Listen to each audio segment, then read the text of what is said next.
Hello friends, welcome to plastic tech India. मैं आशुतोष आप सभी का स्वागत करता हूं अपने चैनल पे। अभी हम जो वीडियो की सीरीज लाने की कोशिश कर रहे हैं वो है प्रोसेस के डॉक्यूमेंटेशन के ऊपर। तो हम इंजेक्शन मोल्डिंग मशीन पे जब अपना प्रोसेस सेट करते हैं या फिर उसके डॉक्यूमेंटेशन की बात करते हैं, सिस्टम डेवलप करने की बात करते हैं, तो सबसे पहले पॉइंट आता है हमारा वो है कि जो हम प्रोसेस लगा रहे हैं मशीन के ऊपर अपने मोल्ड का सेटअप करने के लिए, उसका प्रोसेस कैसे लिखें। वो लिखने के लिए एक हमारे पास डॉक्यूमेंट होता है जिसको हम बोलते हैं स्टैंडर्ड प्रोसेस पैरामीटर शीट। तो चलिए हम आपको स्टैंडर्ड प्रोसेस पैरामीटर शीट या फिर एसपीपीएस उसके बारे में हम आपको बताते हैं। तो ये मैंने सिस्टम के ऊपर ओपन किया है, एक फॉर्मेट बनाया हुआ है हमने। आप जैसा कि देख सकते हैं यहाँ पे शुरुआत करते हैं हम। तो यहाँ पे है सबसे पहले company name, standard process parameter sheet, और ये जो डॉक्यूमेंट आप अपनी कंपनी में डेवलप करेंगे तो इसका डॉक्यूमेंट नंबर, रिवीजन नंबर और ये रिवीजन डेट आप यहाँ पे लिख सकते हैं।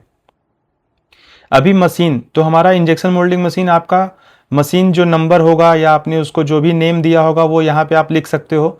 मशीन के सामने मटेरियल आप कौन सा यूज कर रहे हो उस मोल्ड के ऊपर, वो मटेरियल यहाँ पे आपको लिखना है। पीपी है तो पीपी का कौन सा ग्रेड है, या फिर आप नायलॉन यूज कर रहे हो, एबीएस यूज कर रहे हो तो आप उसका नाम यहाँ पे डाल सकते हो। कलर है कोई या प्री कलर्ड है, या वो मास्टर बैच यूज करते हो तो किस कलर का यूज करते हो उसका कलर आप यहाँ मेंशन कर सकते हो। फिर हम जाएंगे पार्ट नेम के ऊपर। जो हम मोल्ड सेटअप कर रहे हैं वो उस जो ऑब्जेक्ट है हमारा सब्जेक्ट है उसका नाम क्या है, तो पार्ट नाम आ गया, पार्ट का नंबर आ गया। नंबर ऑफ कैविटीज, देखो फ्रेंड्स इसमें होता क्या है, सिंगल कैविटी मोल्ड है या फिर मल्टीपल कैविटी मोल्ड हैं तो कितनी कैविटीज हैं आप यहाँ पे लिख सकते हो। और आपका वो कस्टमर कौन है तो यहाँ पे कस्टमर का नेम आप डाल सकते हो। फिर आप जब सेटअप कर रहे हो उसका डेट डाल दिया आपने। ये पार्ट वेट, शॉर्ट वेट और रनर वेट। अब ये देखो बहुत ही इंपॉर्टेंट है, अगर जब आपका पार्ट का कॉस्टिंग करना होगा तो भी ये शीट आपको यूज आ सकती है आपके कंपनी में या आपके ओनर को, कहीं पे भी किसी को, तो ये आपको यूज आएगा कि आपका पार्ट वेट जो है वो डाल सकते हैं, शॉर्ट वेट डाल सकते हैं, रनर वेट डाल सकते हो आप। अभी हम चलते हैं प्रोसेस के ऊपर।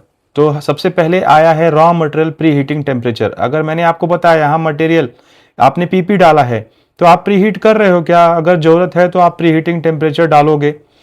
नायलॉन है तो आपको करना ही करना है प्री हीट, हॉपर में करो, डिह्यूमिडिफायर के थ्रू करो या फिर आप ओवन में करो, जहां भी करोगे उसका टेम्परेचर आपको मेंशन करना है। और raw material pre heating time, कितने टाइम के लिए आप प्री हीट कर रहे हो आपको वो भी यहाँ पे लिखना है। अभी ये देखिए यहाँ पे दिया है मैंने mould size, length, width, height. आप यहाँ पे वो नाप सकते हो, मतलब मोल्ड का साइज ले सकते हो, लेंथ क्या है, विड्थ क्या है, हाइट क्या है। मैं एक इसके ऊपर शॉर्ट्स बनाऊंगा आपके लिए कि मोल्ड जो है उसका LWH क्या होता है, उसको कैसे चेक करते हैं। तो ये एक सेपरेट वीडियो आ जाएगा, तो आपको वैसे मालूम ही होगा बट मैं एक छोटा सा शॉर्ट्स बना के रखूंगा।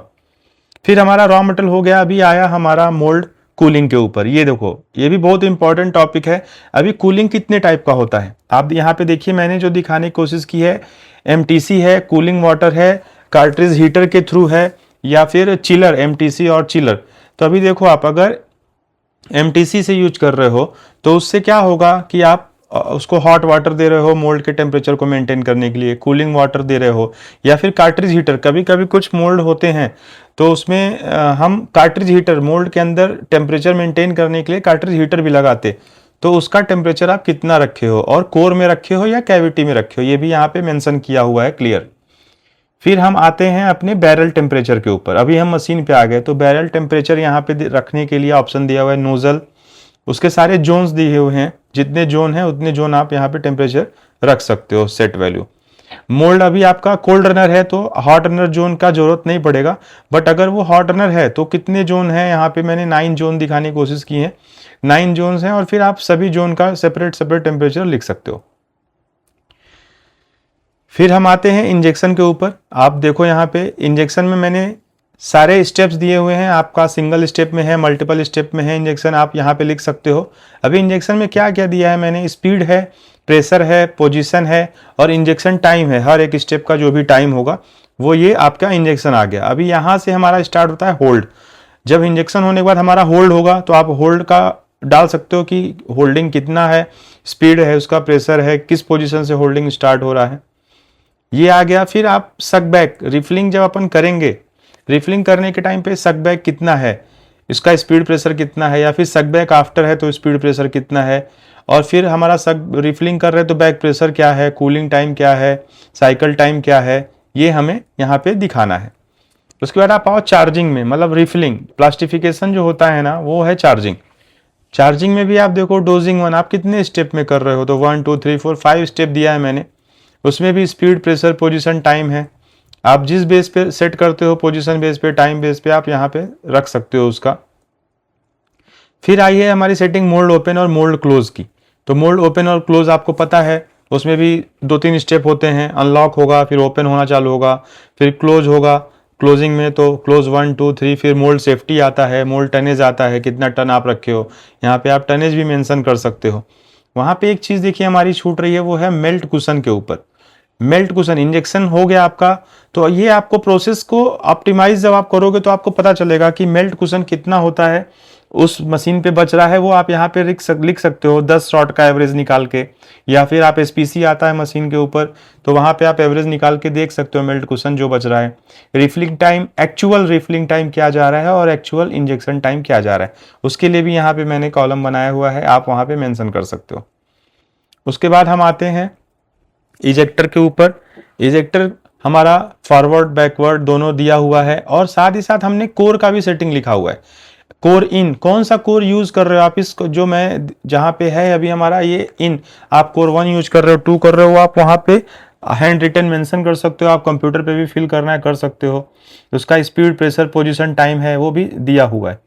फिर आता है यहाँ पे रिमार्क, आपका ट्रायल लेने के टाइम पे या फिर मोल्ड सेटअप के टाइम पे कुछ रिमार्क है क्या, कि हमारा कूलिंग वाटर लगा है, उसका टेम्परेचर इतना था, जो भी है, तो आप रिमार्क यहाँ दे सकते हो। फिर नीचे दिया है हमने कंट्रोल पैरामीटर्स। अभी कोई भी हम एक्चुअल, अगर हमने मान लो स्पीड रखा है इंजेक्शन का 45, तो ऐसा तो है नहीं कि 45 पे ही हमेशा चलेगा, उसके ऊपर इफेक्ट पड़ते हैं एटमॉस्फेयर का, टेम्परेचर का। मान लो ठंडी है तो उसका कुछ अलग इफेक्ट रहेगा। ऑयल हमारा नॉर्मल टेम्परेचर पे है तो प्रेशर अच्छा काम करेगा, ऑयल जैसे जैसे हीट होगा तो मे भी प्रेशर हमें थोड़ा बहुत इंक्रीज करना पड़ता है जब हम सेटअप करते हैं। तो उसके लिए क्या होता है, आपका बार बार सेटअप चेंज ना करना पड़े, आपको पैरामीटर बार बार इरेज ना करना पड़े।